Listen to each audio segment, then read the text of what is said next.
எல்லாம் நல்லா இருக்கீங்களா? ரொம்ப நன்றி. உங்கள் எல்லாரையும் இந்த தேட்டரில் அது ஒரு நல்ல நிகழ்வில் சந்திக்கிறது ரொம்ப மகிழ்ச்சி. முதல்ல நான் வெற்றிமாறனுக்கும் தனுஷ் சாருக்கும் தான் நான் நன்றி சொல்லணும். அது எல்லாருக்கும் அமையுமான்னு தெரியல. அவனை ஒரு நடிகனாக அடையாளப்படுத்திய வெற்றிமாறனும் அவனுக்குள்ள ஒரு திறமை இருக்கிறங்கிறத கண்டுபிடிச்சி நீ டைரக்ஷன் கற்றுக்க, எங்கூட இருந்து வேலையை கற்றுக்கன்னு சொல்லி அவனை ஒரு புள்ள மாதிரி கூடவே வச்சிருந்து அவனுக்கு இயக்கத்தை கற்றுக் கொடுத்த தனுஷ், ரெண்டு பேரும் இந்த இடத்துல ஒன்றா இருந்து அவனுக்கு இப்படி ஒரு நிகழ்ச்சி நடத்துறதுங்கிறது இது எத்தனை பேருக்கு அமையும் அப்படின்னு எனக்கு தெரியல. முதல்ல என் வாழ்நாள் நன்றியை அவங்க ரெண்டு பேருக்கு நான் தெரிவிச்சுக்கிறேன். நான் இதே தனுஷை திருடா திடீரில் தான் முதல்ல நான் சந்தித்தேன். அப்போ அவருக்கு ஒரு 18 வயசு இருக்கும், 18 வயசு 19 வயசு தான் இருக்கும். இன்னைக்கு நான் அவரை எப்படி நம்ம எல்லாம் பார்க்குறோம் அப்படிங்கிறது இருக்கு. அன்னைக்கு இதே தனுஷ் அன்னைக்கு இருந்த சூழ்நிலையில் அன்னைக்கு காதல் கொண்டேன் படம் ரிலீஸ் ஆகலை. ஆனால் காதல் கொண்டனுடைய பெர்ஃபார்மன்ஸை பார்த்துட்டு நான் அவங்க அண்ணன் டைரக்டர்கிட்ட ஃபோன் பண்ணேன். நீங்கள் ஒரு இந்திய சினிமாவுக்கு, தமிழ் சினிமாவுக்கு ஒரு மிகச்சிறந்த நடிகனை கொடுத்துருக்குறீங்கன்னு தான் நான் சொன்னேன். இதை காதல் கொண்டேன்ல சொன்னேன். ஆனால் இன்னைக்கு இந்த சின்ன வயசுல இந்தியாவிலேயே 2 நேஷனல் அவார்டு வாங்கின ஒரு நடிகர்னா அது தனுஷ் மட்டும்தான். ஆனால் அன்னைக்கு அவருக்கு நிறைய மன வருத்தங்கள் இருந்துச்சு. ஏன்னா அன்னைக்கு இருந்த மீடியாக்கள், அன்னைக்கு இருந்த பத்திரிகைகள்லாம் இவரெல்லாம் எதுக்கு நடிக்க வந்தாருன்னா நிறைய கேலிகள் பேச்சுகள்லாம் பேசினாங்க. ஆனால் அன்னைக்கு நான் சொன்னேன், இதே மாதிரி சில நடிகர்கள், குறிப்பா விஜய் போன்ற நடிகர்கள் கூட சொல்லியிருக்காங்க இந்த பத்திரிகைகள். ஆனால் அவங்களோட அட்டைப்படம் நம்ம பத்திரிகையில வராதாங்கிற காத்துக்கிட்டு இருக்கிற காலங்கள் இன்னைக்கு நடந்துகிட்டு இருக்கு. இதே சூழல் நிச்சயமா உங்களுக்கும் வரும் அப்படின்னு நான் இன்னைக்கு நம்பினேன். அவர் மேல இருந்த அந்த திறமையின் மேல இருந்த நம்பிக்கையில. ஸோ அப்பேற்பட்ட ஒரு ஆக சிறந்த இன்னைக்கு தேசிய அளவில் பல விருதுகளை பெற்ற இயக்குனர் வெற்றிமாறன், அவருடைய முதல் கதை பொல்லாதவன். அந்த பொல்லாதவன் கதையிலிருந்து நான் அவர் கூட டிராவல் பண்றேன். அந்த படத்துல நான் நடித்தேன். ஆனால் அதுக்கப்புறம் எந்த படத்துலையும் அவர் என்னை நடிக்க கூப்பிடல, அது வேற. பட் இருந்தாலும் அந்த படத்திலிருந்து நான் டிராவல் பண்ணியிருக்கேன். அந்த படம் அதுலேயும் குறிப்பாக அந்த படத்தில் தனுஷ் சார் அந்த உடம்பை ஒரு 6 பேக் மாற்றி அதுக்கு எவ்வளோ எஃபர்ட்ஸ் போட்டு அந்த ஃபைட் சீன் பண்ணாருங்கிறது இருக்கு. ஸோ ஆக இந்த சினிமா அப்படிங்கிறது இங்கே சொன்ன மாதிரி நான் 12 வயசுலேருந்து மேடைகளில் மக்களை சந்திச்சுக்கிறேன். 12 வயசுலேருந்து என் வாழ்க்கை இதுதான். அவன் கென்னு சொல்கிற மாதிரி எனக்கு சினிமா தவிர வேறு எதுவுமே தெரியாது. இந்த அரசியல்லாம் திடீர்னு இடையில நடந்த விஷயங்கள் தான். பட் அது பிரச்சனை இல்லை. ஆனால் ஒரு அடிப்படையாக நான் ஒரு கலைஞன், சினிமாவில் சம்பாரித்து சினிமாவிலேயே படங்கள் எடுத்து டிஸ்ட்ரிபியூஷன் பண்ணி இப்படி ஒரு நடுத்தர வாழ்க்கையை தான் நான் வாழ்ந்துட்டு இருக்கிறேன்.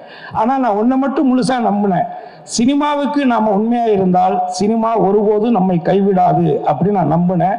அப்படி நான் வச்ச அந்த நம்பிக்கையினுடைய ஒரு நம்பிக்கை தான் என்னுடைய மகன் கென்னு நான் நினைக்கிறேன். அதே நேரத்தில் என்னுடைய மனைவிக்கு இந்த நேரத்தில் என்னுடைய நெஞ்சார்ந்த நன்றியை நான் தெரிவிச்சுக்கிறேன். ஸோ அவங்களுடைய வளர்ப்பு, அவங்களுடைய அனுசரிப்பு, அவங்களுடைய அந்த மோட்டிவேஷன், இது எல்லாம் சேர்ந்தது தான் கென்னு. ஆனால் நான் எப்போதும் நம்புறது ஒரு திருவள்ளுவருடைய குரல் தான். என்னுடைய சின்ன வயசுலேருந்து தெய்வத்தால் ஆகாதெனினும் முயற்சி தன் மெய்வருத்த கூலி தரும் அப்படிங்கிற அந்த குரல். அந்த கடவுளே நம்ம கைவிட்டாலும் நம்முடைய உழைப்பும் நம்முடைய திறமையும் ஒருபோதும் நம்மளை கைவிடாது அப்படிங்கிறத காலம் முழுவதும் நீங்கள் மனசில் வச்சுக்கணும். அதே மாதிரி இந்த படத்தை எடுத்த தயாரிப்பாளர் கருப்பையா, அப்புறம் அந்த பையன் பிரணவ் அவரே, அப்புறம் காளின்னு ஒரு பையன், 3 பேர் வந்தாங்க. அதில் ஒருத்தர் வெளியேறிட்டார். பட் அவங்க 2 பேர் அவங்க அம்மா எல்லாம் சேர்ந்து ஒரு புது பசங்க நீங்கள் இவங்க எப்படி பண்ணுவாங்க அப்படின்னு நம்ம இந்த 25 வருஷத்தில் நல்ல விஷயங்களை விட கசப்பான விஷயங்கள் தான் அதிகமாக சினிமாவில் கற்றுருக்கிறேன்.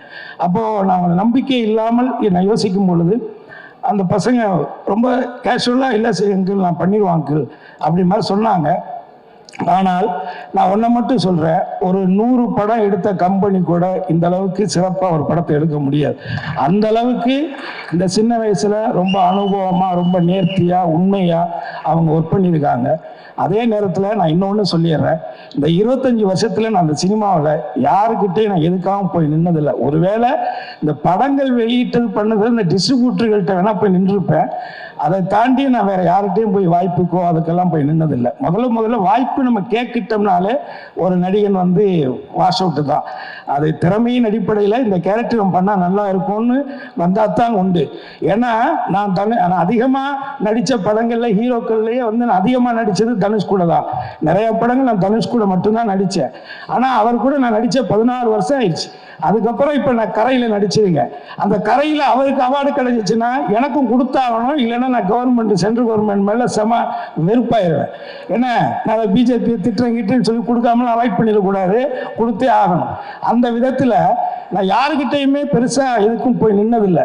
ஆனால் என் லைஃப்பில் ஃபஸ்ட் டைமாக இவன் நடிக்கணும்னு முடிவெடுத்ததுக்கு பிறகு நான் வந்து இதுக்கு ஒரு லவ் படம், லவ் சாங்ஸ், நல்ல சாங்ஸ் வேணும் அப்படிங்கிற பொழுது நான் நேரடியாக ஜீவியை ஒரு ஷூட்டிங்கில் தான் போய் பார்த்து இது மாதிரி என் பையனை வச்சு பண்ணுறேன் தம்பி, நீங்கள் தான் பண்ணி கொடுக்கணும் அப்படின்னு நான் கேட்டேன். எனக்கு என்ன சம்பளம் கொடுப்பீங்கன்னு அவர் கேட்கல. இன்றைக்கி நீங்கள் என்ன சம்பளம் வாங்குறீங்கன்னு எனக்கு தெரியும், ஆனால் நிச்சயமாக என்னால் அதை கொடுக்க முடியாது.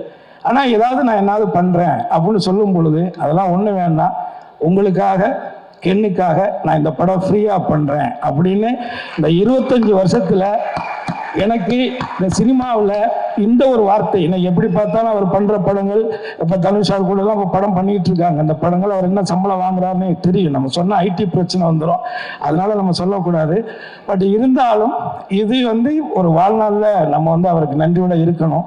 அதே மாதிரி இதில் ஒர்க் பண்ணியிருக்கிற எல்லாருமே என்னுடைய ஃப்ரெண்ட்ஷிப்புக்காகவும் அவனுடைய பழக்கத்திற்காகவும் அவன் மேலே ஏதோ ஒரு பாசத்தினாலையும் அதில் இதில் இருக்கிற நிறைய பேர் தனுஷார் கூட இருந்தவங்க தான். ஸோ அவங்க எல்லாருமே தனுஷார் மூலமாக தான் இவனுக்கு அவங்களெல்லாம் தெரியும். இப்படி எல்லாருமே சேர்ந்து இதில் வந்து அவனுக்கு ஒரு சப்போர்ட்டாக இருந்திருக்கிறீங்க. இதில் ஒர்க் பண்ண ஒரு லைட்மேன்லேருந்து, ஒரு ஆர்ட் அண்ட் ஆக்ஷன்லேருந்து, ஒரு ப்ரொடக்ஷனில் பாத்திரங்கள் ஒரு அம்மாவிலேருந்து அத்தனை பேருக்கும் என்னுடைய குடும்பத்தின் சார்பாக என் சார்பாக நான் நன்றியை தெரிவிச்சுக்கிறேன். அதே நேரத்தில் இந்த படத்தில் முக்கியமான ஒரு கதாநாயகன், இந்த படத்தினுடைய கேமராமேன், அந்த பையனுக்கு பெரிய இது இந்த இன்று எல்லாம் இல்லாட்டியும் கூட, ஆனால் நிச்சயமாக இந்த தமிழ் சினிமாவில் ஒரு தவிர்க்க முடியாத ஒரு ஒளிப்பதிவாளராக அந்த பையன் வருவான். அது என்னுடைய நம்பிக்கை. ஸோ இதில் நான் எல்லாருக்கும் அதாவது கருப்பையா குடும்பத்தார், பிரதீப் பிரணவ்னா அவங்க அம்மா, அவங்க குடும்பத்தார், அவங்களுடைய வருங்கால மனைவி, இப்படி எல்லாருக்கும், பத்திரிகையாளர்கள் இங்கே கலந்துக்கிட்ட, அதே மாதிரி இந்த படத்தில் கென்னுடைய ஃப்ரெண்ட்ஸு, இவங்க தான் கிட்டத்தட்ட 2 வருஷம் நீங்கள் பண்ண டார்ச்சரை தாங்கின என் பொண்டாட்டிக்கு தான் எந்த அவார்டு வந்தாலும் நீங்கள் கொடுக்கணும். 2 வருஷம், ஒரு நாள் 2 நாள் கிடையாது. கதை எழுதுகிறேன், பாட்டு எழுதுகிறேன், கம்போஸ் பண்ணுறேன்னு. நம்ம வீடே வந்து ஒரு மினி ரெஸ்டாரண்ட் மாதிரி தான் இருக்கும் எப்போதுமே. 10 பேர் 15 பேர் சமைச்சு போட்டு தான் அவன் இவ்வளோ ஒல்லியாக இருக்கா. என் ஒய்ஃப் ஆக்சுவலி இதோட ரொம்ப நல்லா குண்டாக இருந்தா. இவ்வளோ இழைச்சி போனது காரணமே என்னென்னா இவங்க பண்ண டார்ச்சர் 2 வருஷம். பட் அவங்க எல்லாருமே இங்கே வந்திருக்காங்க. எல்லாருக்கும் என்னுடைய வாழ்த்துக்கள். சினிமா உங்கள் அம்மா எங்கள் அம்மா இல்லை, இது சினிமா. இதை மட்டும் மனசில் வச்சுக்கோங்க. அதுக்கு என்ன இருந்தாலும் அதுதான். எதையுமே தலையில் ஏற்றிக்காதீங்க. இன்னைக்கு நீங்கள் இயக்குனர் ஆனது உங்களுக்கு தவிர்க்க முடியாத ஒரு சூழல், அவ்வளோதான். ஆனால் அதை கற்றுக்கன்னு சொன்னது தனுஷ் தான். அதில் ஒன்றும் மாற்றுக்கிறதே கிடையாது. உன்னை அவர் ஏன்னா அவர் உன்னை செலக்ட் பண்ணுறாருன்னா அவ்வளோ ஈஸியாக ஒரு விஷயத்தை செலக்ட் பண்ண மாட்டார். அப்படி செலக்ட் பண்ண ஆட்கள் யாருமே இந்த சினிமாவில் தோக்கவும் கிடையாது. எல்லாமே ஒரு பெரிய இடத்துல தான் இருக்காங்க. நான் பேரெல்லாம் சொல்ல விரும்பலை. ஆனால் அந்த அந்த அந்த ஜட்ஜ்மெண்ட் அவர்கிட்ட இருக்குது. அதுபோக நான் எத்தனை வருஷம் கழித்து பார்த்துட்டு நான் கென்னுக்கிட்ட கூட சொன்னேன், எப்போ நான் பார்த்தேன், எத்தனை வருஷம் ஆச்சு, இத்தனை வருஷத்தில் இன்னமும் சினிமாவை தவிர வேறு எந்த சிந்தனையுமே இல்லாத ஒரு நடிகன் தனுஷுங்க. இதுக்கு மேலே நான் எதுவும் சொல்ல விரும்பலை. பட் ஆகவே உங்கள் எல்லாருக்குமே என்னோடய நன்றி. நான் நிறைய நேரத்தை எடுத்துக்கிட்டு நினைக்கிறேன். எனிவே ஒரு வள்ளுவருடைய ஒரு குறள் இருக்கு, அது ஈன்ற பொழுதில் பெரிதுவக்கும் தன் மகனை சான்றோன் என கேட்ட தாய் அப்படின்னு ஒரு வள்ளுவருடைய குறள். இதை விட என்னுடைய மனைவிக்கு ஒரு பெரிய சந்தோஷத்தை அவன் பிள்ளையாக அவன் கொடுக்க முடியாதுன்னு நான் நினைக்கிறேன். Really I am proud of you my dear son. Thank you sir.